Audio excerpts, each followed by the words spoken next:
Good morning, folks, and welcome to week 5 of our hospitality virtual relay event this week in aid of the Severn Hospice.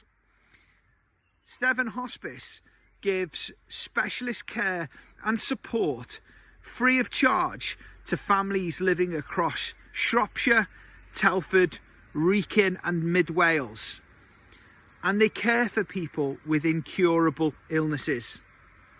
They support families through good days and bad days because they believe that when a cure is no longer possible, care is. Since 1989, they've given free care and support to 34,000 people and their loved ones during their time of greatest need. And they help more than 2,000 local people every year. They're a completely independent charity, and they have to raise 2/3 of their funds through events such as these. So thank you ever so much for your support this week. Greatly appreciated. Given the huge success of these events, with around 100 people participating now on a week-by-week basis, the captains thought it an opportunist time to meet together on Zoom, of course, to evaluate how we've done so far and to think maybe through some of the potential objectives that we had as a group going forward.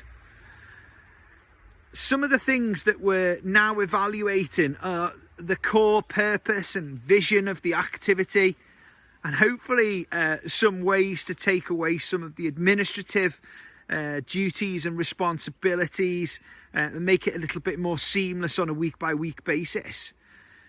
It's really exciting for me to even be thinking about charity registration at this point, from something that started with 20 or 30 hospitality professionals. It's really quite a thrill to be in this position.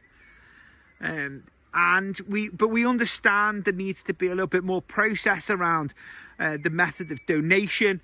We need to provide a bit more governance, and of course we need to maximise the impact, the effect of gift aid. That's vitally important to consider. We've tried to get our creative juices flowing to come up with a name, but we'd really like a little bit of your support if possible. So if you do think of a name for the group, you drop me a line either by Facebook or LinkedIn. It'd be fantastic. At the moment we've got to a point where we're thinking about the virtual runners and run aid and running with purpose. But for those more creative people amongst us, it'd be great for you to just drop us a line. Second to that, we're trying to respond to some of your requests to provide a bit of process around charity selection. We're absolutely inundated at the moment with requests from you guys, which is brilliant. But we're hoping to give that selection process back to you as a community and poll on a month-by-month basis as to which charities we should be supporting. So Nikki, our guru at Bliss Runners in Southport, is setting up a community page where you'll all be invited to join, and then all of those processes will sit within that one page. So watch this space and wait to hear from Nikki on that one. Reflections this week. Gosh, I found it really tricky this week just to get commitment to tasks, and found myself starting a touch a little like I did last week.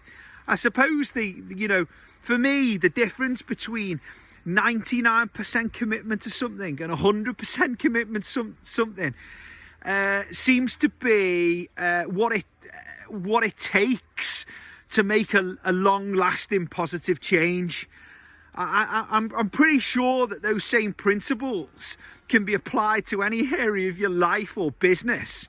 That, if you find a task or challenge that you want to achieve, and move the commitment to 100%, and it just seems to be done, right?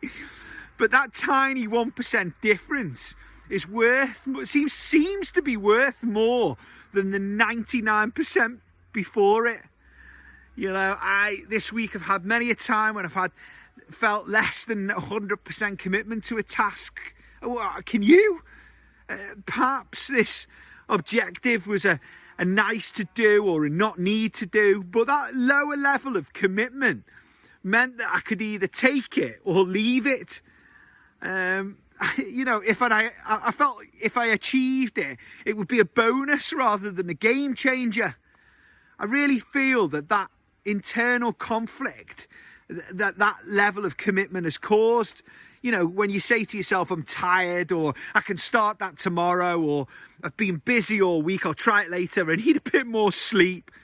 And, you know, there's been many occasions this week where I felt all in and totally committed to change or action. And it was just easier to just jump out of bed, to make it happen every day. Because it was almost like my body and mind had become tuned to the task, and I didn't need any willpower to pursue the goal or activity. So here's the thing, you know, the difference between 50% and 99% doesn't seem to be much. But the difference between 99% and 100% is massive. Where there's 1% doubt in your mind, it just leaves the door ajar to excuses and allows your primitive brain to chip away at that 1%. That emotional part of my brain questions me, harasses me about, you know, why are you denying yourself that instant gratification of avoiding this task? And it won't give up. I find myself in a daily game of mental tennis, trying to bat away that constant nagging. The only way to deal with that internal doubt, I believe, is to use willpower. And that willpower is, you know, it's like a muscle. It gets tired and runs out after a stressful day, or when I'm hungry or feeling overwhelmed. 99% commitment suddenly becomes 50 and becomes an excuse. So that 100% commitment is the difference. Imagine if you are fully aligned, you're all in, 100%. It's just that 1% more than 99 that it just shuts that door to those excuses. There's no more willpower required, and it can never run out. If you're totally committed to the change, that's where the magic and of action seems to appear from, don't you think? Anyway, I won't talk for too long this week. I'll hand over to the guys at Severn Hospice just to give you a little bit of insight into their work. But I look forward to seeing you all for week 6. Take care now. Bye.